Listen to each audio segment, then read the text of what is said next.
रहीम अस्सलाम वालेकुम नाजरीन, आप यूट्यूब चैनल देख रहे हैं। मैं इमरान खान हूँ। नाजरीन, आज़ाद कश्मीर में मैंने अभी कुछ मनाजिर देखे। थोड़ी देर पहले मुझे वीडियोस भेजी हैं कुछ दोस्तों ने, और ये जर्नलिस्ट हैं, ये बेचारे पाकिस्तान में ये वीडियोस लगा ही नहीं सकते, ना ये लगा सकते हैं, ना इसके ऊपर ख़बर दे सकते हैं। थोड़ी देर के अंदर सोशल मीडिया पर आ जाएंगी वीडियोज़ भी। तो वहाँ पर ख़वातीन के ऊपर भी पुलिस ने तशद्दुद शुरू कर दिया। सिक्योरिटी फोर्सेज जो है वो आगे बढ़ रही थी और ख़वातीन वहाँ पे एहतजाज कर रही थी, क्योंकि सिक्योरिटी फोर्सेज हथियार लेकर आती हैं, फिर उसके बाद निहत्ते लोगों पे गोली चल जाती है। तो ख़वातीन रस्ते में एहतजाज कर रही थी और तालिबात थी, ख़वातीन थी, वहाँ पे इकट्ठी थी। उन्होंने कश्मीर के झंडे उठाए हुए थे। तो ना सिर्फ उन पर तशद्दुद किया गया, उन्हें वहाँ से भगाया गया, आंसू गैस की उनके ऊपर शेलिंग की गई, बल्कि उनसे झंडे भी छीन लिए गए आज़ाद कश्मीर के। ये बड़ी तकलीफ दह बात है। मैं जब यहाँ पे लंदन में एहतजाज करने गया था ना, तो मुझे कई लोग मिले और उन्होंने कहा, यार पहली दफ़ा हमारी ख़वातीन को घर से बाहर आना पड़ा है, ये रियासत ने हमारे साथ बड़ा जुल्म किया। तो मैंने कहा जी वो अपने हक़ के लिए एहतजाज के लिए। उन्होंने कहा नहीं, हमारी ख़वातीन, हमारी ये रवायात नहीं, हमारी ख़वातीन बाहर नहीं आती थी, लेकिन इन्होंने हमें मजबूर किया, ख़वातीन को मजबूर किया कि उन्हें बाहर आना पड़ा एहतजाज करने के लिए। इतना ज़्यादा जुल्म किया जा रहा है। तो ये मनाजिर मैंने खुद देखे अभी। अब मिसाल मलिक साहबा को लाया गया, उनको लाके एक प्रेस कॉन्फ्रेंस करवाई गई। गो कि वो ये बात कर रही थी कि पुरअमन तरीके से बैठ कर इस मसले को हल करें। जंगों के बाद भी ये मसले बैठ कर ही हल होते हैं। वो ये बात ठीक कर रही थी, गलत नहीं कर रही थी। यही बात मैं पहले दिन से कह रहा हूँ, जब खून नहीं बहा था मैं तब भी कह रहा था कि बैठ जाए ना, बैठ के बात करें। कोई ये दुश्मन मुल्क तो नहीं है, पाकिस्तान है, हमारे अपने लोग हैं, हमारी अपनी फोर्सेज हैं, कश्मीरी भी हमारे भाई हैं। तो ये तो नहीं हो सकता कि आप उनको गोली की ज़ुबान में बात करें, जुल्म और जबर का सहारा लें। अब वो कहते हैं 100 से ज़ायद लोग हमारे शहीद हो गए, वो ये भी कहते हैं हमारी लाशें गायब की जा रही हैं। तो मिसाल मलिक साहबा आई हैं और उन्होंने आकर फ़ौज को कहा, जी फ़ौज की तो कोई जिम्मेदारी नहीं है इस सारे मामले में। यानी उन्होंने मिलिट्री को इस सारे मामले में बेगुनाह करार दे दिया और सारा का सारा मलबा उठाकर उन्होंने सियासतदानों पर डाल दिया। ये ना पुराना तरीक़ाकार है। मिलिट्री एस्टेब्लिशमेंट हमेशा जब गंद मारती है ना, तो उसके बाद अपने बंदे लॉन्च करती है जो आकर ये प्रोपेगेंडा करते हैं कि इसके अंदर मिलिट्री का कुछ लेना देना नहीं है, ये तो सियासतदानों की गलती है। आपको याद है पाकिस्तान टूटने पे जनरल बाजवा का स्टेटमेंट? जनरल बाजवा ये कहता था कि वो एक सियासी गलती थी और वो एक सियासी नाकामी थी, फौज का उसमें कोई कसूर नहीं था। हालांकि 90,000 फौजी हमारे हथियार फेंक के वहाँ पे कैदी बन गए थे। दुनिया की तारीख का सबसे बड़े सरेंडर्स में से वो सरेंडर था जो पाकिस्तानी फ़ौज ने भारतीय फ़ौज के सामने हथियार फेंके और 90,000 कैदी बन गए। और फिर एक जुल्म सितम की एक दास्तान है जो वहाँ पे रकम होती है। थोड़ी देर पहले खबरें आ रही थी कि हम फतह कर रहे हैं, बेहतरीन है, ज़बरदस्त है, शानदार है, सब इकट्ठे खड़े हैं, थोड़ी देर के बाद सरेंडर हो गया। तो एक बहुत बड़ी शर्मिंदगी पाकिस्तान के साथ चलती है। भारत के तमाम जो बड़े बड़े दफातर हैं मिलिट्री के, वहाँ पे उन्होंने वो तस्वीर लगाई हुई है पाकिस्तान की जानिब से सरेंडर की, और उसको वो एक बहुत बड़ी वॉर ट्रॉफी के तौर पे देखते हैं। अनफॉर्चुनेट है, लेकिन है। तो बातचीत तो आपको करनी पड़ती है, बैठना पड़ेगा, बातचीत करनी पड़ेगी। उस वक्त भी जो है ना, वो फौज ये कहती थी हमारा तो कसूर नहीं था, पॉलिटिकल लोगों का कसूर है। आज भी वो यही कह रहे हैं। देखिए, इनकी पॉलिसी गलत है। ये डंडे के जोर से इक्तदार पे कंट्रोल रखना चाहते हैं। देखिए, एक पॉलिसी एक दफ़ा काम करे ना तो आप कहते हैं ठीक है, हम दूसरी दफ़ा भी उसको अप्लाई करते हैं। दूसरी दफ़ा काम करे तो आप कहते हैं जी हम एक दफ़ा और अप्लाई करते हैं। लेकिन एक पॉलिसी आपकी रोज़ाना नाकाम हो जाए तो फिर आप दूसरी दफ़ा उसे कैसे इस्तेमाल कर सकते हैं? यही पॉलिसी आपकी बांग्लादेश में नाकाम हुई। क्या वहाँ पे अमन आ गया? आपने डंडा और गोली चलाई, नहीं आया। आपने बलूचिस्तान में डंडा और गोली चलाई, अमन आ गया, नहीं आया। कराची में आज भी कत्लो गारतगिरी होती है, आपने डंडा और गोली चलाई, अमन नहीं आया। कबायली इलाकों में आपने ऑपरेशंस किए, डंडा और गोली चलाई, सब कुछ किया, क्या अमन आया? नहीं आया। भाई, जब ये पॉलिसी गलत है तो आप पूरे पाकिस्तान को बदअमनी में क्यों झोंक रहे हैं?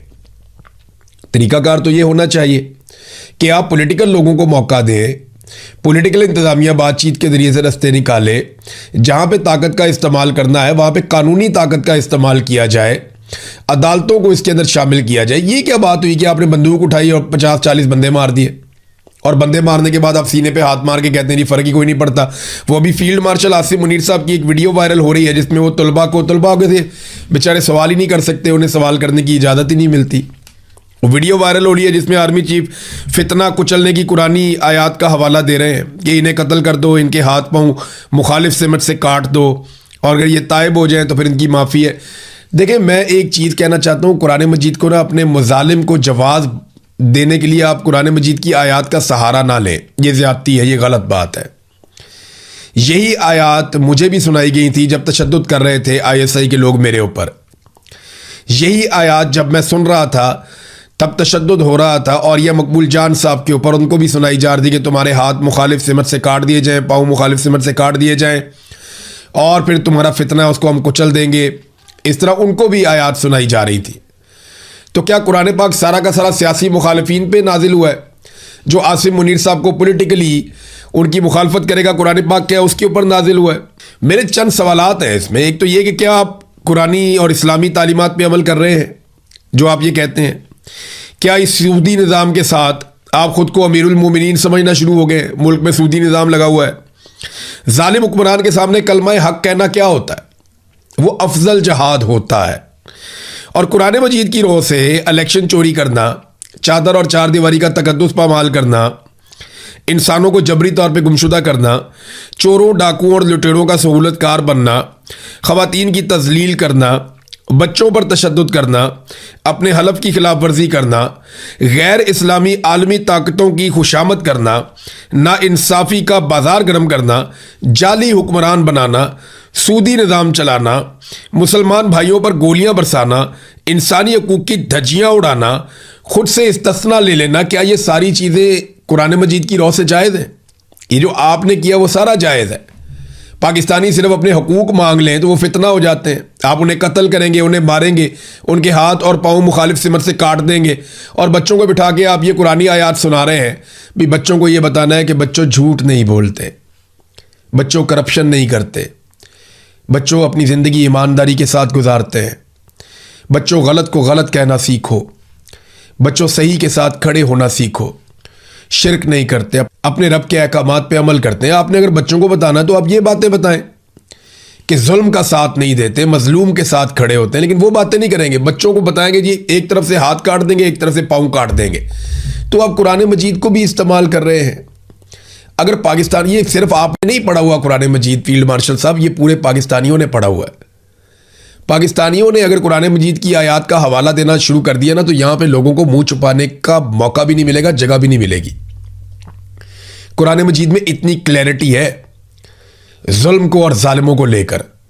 मजलूमों के लिए कुरान मजीद में क्या है वो भी आप वहां पढ़ लें जाके। बेशुमार कुरान मजीद की आयत हैं जो आज उनको जो है वो पसे पुष्ट डाला जा रहा है। फजल रहमान खुद कहते हैं कि जी कुरान मजीद के खिलाफ जो है वो यहाँ पे कानून साजियाँ हो रही हैं। आपका अपना करीबी मौलवी है ना, बहुत ताल्लुक वाला है आपका, इसीलिए उसके ऊपर अभी तक आपने मुकदमा भी दर्ज नहीं किया, और फजल रहमान को आपने मौका भी दिया हुआ है कि चढ़ के रहो, हीरो बन जाओ, हमें गालियाँ दो, पाकिस्तान तहरीक इंसाफ से उसकी मकबूलियत छीन लो। इसीलिए फजल रहमान को फ्री हैंड दिया हुआ है ना।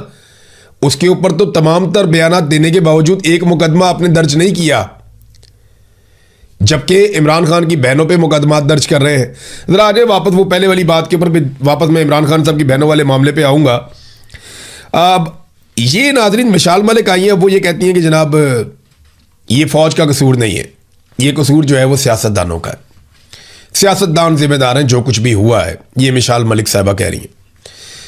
लेकिन सियासतदान तो बेचारे ना 3 में ना 13 में, वो बेचारे रोते पिटते रहते हैं कि ना हमें इक़्तिदार हमारी मर्ज़ी से मिलता है, ना हम फैसले अपनी मर्जी से कर सकते हैं। आज पीपल्स पार्टी की वहाँ पे हुकूमत ज़रूर है, वो हर गंद की सहूलतकार ज़रूर है, लेकिन असल कार्रवाई तो वहाँ पे एजेंसियाँ डाल रही हैं। असल कार्रवाई जो है वो तो मिलिट्री एस्टेब्लिशमेंट डाल रही है। अपने इक़्तिदार को दवाम बख्शने के चक्कर में हर जगह पे इन्होंने जुल्म किया है, और अब जितने बंदे शहीद कर दिए गए हैं ये किसके खाते में डाले जाएंगे? भाई किसी का तो सर लिया जाएगा ना। 100 के करीब बंदे जॉइंट अवामी एक्शन कमेटी के मुताबिक उनके शहीद हो गए हैं। अब ये किसी के सर में तो जाएगा।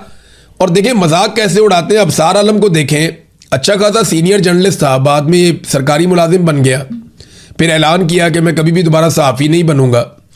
अब वो ये कह रहा है कि ख़वातीन को और बच्चों को जॉइंट अवामी एक्शन कमेटी वाले ढाल बनाकर इस्तेमाल कर रहे हैं ताकि वो मर जाए। कैसी बेशर्मी और डिठाई है। भाई कौन सा बच्चा या खातून उन्होंने आगे की जिसको गोली लग गई? जितनी गोलियां लगी वो कश्मीरी नौजवानों को और बुजुर्गों को लगी हैं। वो तो जैसे ही उनको पता चलता है कि क्रैकडाउन हो रहा है या होने वाला है, वो सबसे पहले अपनी खवातीन को और बच्चों को महफूज बनाते हैं। ये कैसी बेशर्मी है और बेगैरती वाला स्टेटमेंट है। यानी मुझे समझ नहीं आती कि ये कैसे लोग हैं, इनके सीने में दिल ही नहीं है। वहां डी चौक में लाशें गिर रही थी, लोग मर रहे थे और ये ठट्टे उड़ा रहे थे, मजाक उड़ा रहे थे और ये साबित करने पर तुले थे नहीं जी नहीं कुछ नहीं होया। इनके सीने में दिल ही नहीं है, इनको लगता ही नहीं है कि किसी का खून बह गया, कोई फर्क ही नहीं पड़ता इन्हें।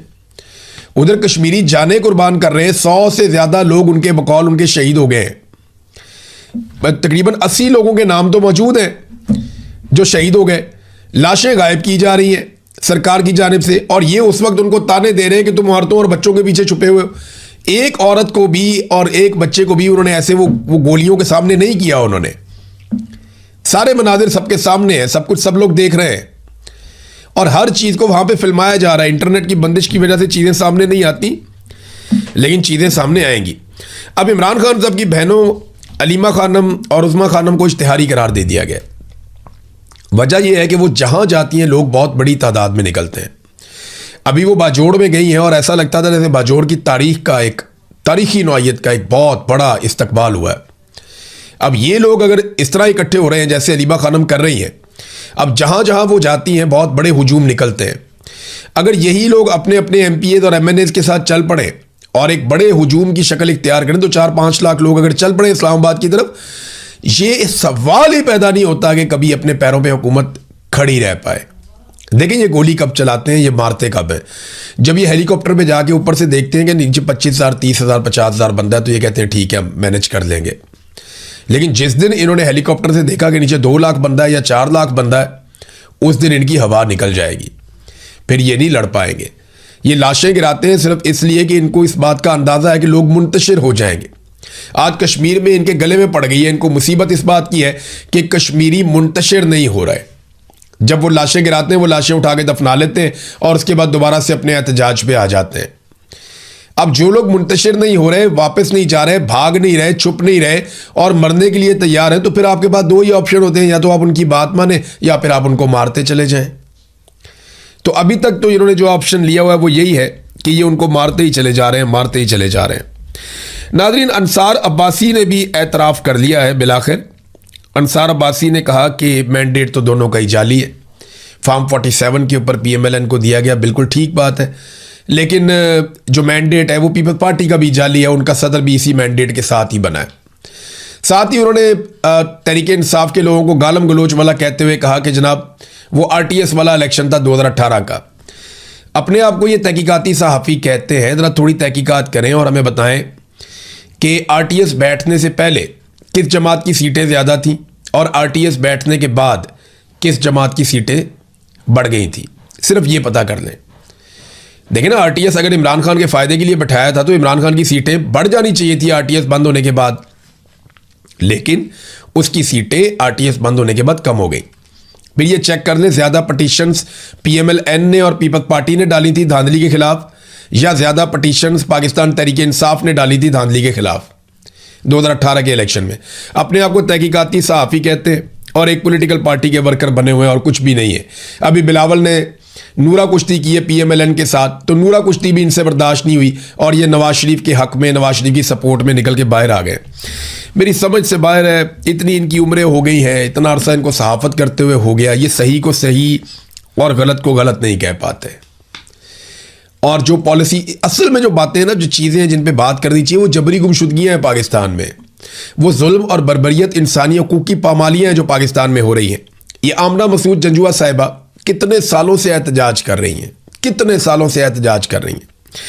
आज मसूद जंजुआ और फैसल फराज को जबरी तौर पे लापता हुए लगभग 21 साल हो गए। जुलाई 2005 में मुशर्रफ के दौर में इन दोनों को लापता किया गया था। अच्छे लोग थे, दीनदार लोग थे, अगवा कर लिया, लापता कर लिया। आज तक इनका पता ही नहीं चला। आपने इंडिया की फिल्म देखी होगी, आजकल लोग बहुत उसकी बात करते हैं, सतलुज मूवी, जिसमें वो एक सिख था, वो आवाज़ उठाता है, फिर वो लापता कर दिया जाता है, फिर उसे कत्ल कर दिया जाता है, फिर उसकी आज तक लाश नहीं मिली। उसकी बीवी लापता अफराद के लिए आज भी आवाज़ उठाती है। यही कहानी पाकिस्तान की भी है। मसूद जंजुआ साहब के साथ भी यही हुआ था और उनकी बीवी आज तक आवाज़ ही उठाती है। उनकी लाश भी नहीं मिली, पता ही नहीं चला। सिमीदीन बलोच, उसके वालिद का पता ही नहीं चला, लाश भी नहीं मिली। मारक बलोच के वालिद की तो लाश मिल गई थी मसक शुदा, लेकिन सिमीदीन बलोच के तो वालिद की लाश भी नहीं मिली। हाँ, लेकिन कुछ लाशें मिली हैं, आज भी मिली हैं।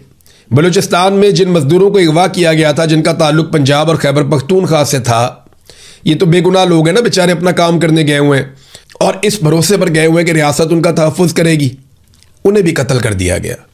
यानी जिन्हें लापता किया गया था, अगवा किया गया था 2 दिन पहले, 6 मजदूरों की लाशें मिल गई हैं। अब मेरा सवाल ये है कि फिर आप बाजियाब किसको करवाते हैं? कोई एक वाकया बताएं, कोई एक जगह बताएं जहां पे मगवियों को बाजियाब करवाने में पाकिस्तान की सिक्योरिटी फोर्सेस कामयाब हुई हों। इतनी कमांडो ट्रेनिंग, इतना सारा पैसा, इतने सारे हथियार, इतना सारा जदीद साजो सामान, ये सब कुछ लेकर देने का क्या फ़ायदा है जब कभी भी आप किसी को बाजियाब नहीं करवा सकते? साबिक वज़ीर-ए-आज़म यूसुफ रज़ा गिलानी का बेटा अगवा हो गया था और बाजियाब नहीं हो सका, वो किसी हादसे के नतीजे में छूट के निकल के आ गया था। तो ये बाजियाब तो उसको भी नहीं करवा सके थे। यहाँ पे बड़े बड़े लोग जो हैं वो अगवा हो जाते हैं, बाजियाब करवाना तो सवाल ही पैदा नहीं होता। ये पैसे पूसे दे के, डिमांड्स तस्लीम करके उनके बंदे छोड़ के अपने बंदों को लेकर आते हैं। तो प्रोफेशनल फोर्सेस कहाँ गई? कहाँ है प्रोफेशनलिज्म जिसमें बाजियाबियाँ करवाई जाती हैं, लोगों को निकलवाया जाता है, छुड़वाया जाता है? क्या ये सारा कुछ हम ड्रामों में ही देखते हैं, फिल्मों में ही देखते हैं? भाई प्रैक्टिकली जाएं, जाकर लोगों को बाजियाब करवाएं। ये मजदूर क्या किसी के बेटे, किसी के शौहर, किसी के माँ बाप नहीं थे? ये किसी के बाप नहीं थे?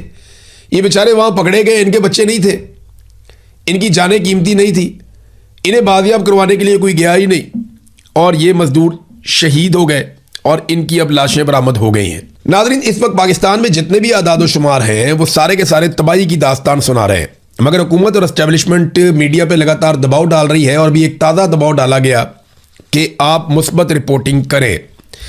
देखिए, इस माहौल में सरमायाकारी कौन करेगा? पाकिस्तान में कश्मीर में जो है वो 100 से ज़ायद शहादतें कही जा रही हैं। सिक्योरिटी फोर्सेस जो है वहाँ पे लाशें गायब कर रही हैं, उनके ऊपर ये इल्ज़ाम है। बलूचिस्तान खैबर पख्तूनख्वा जल रहा है।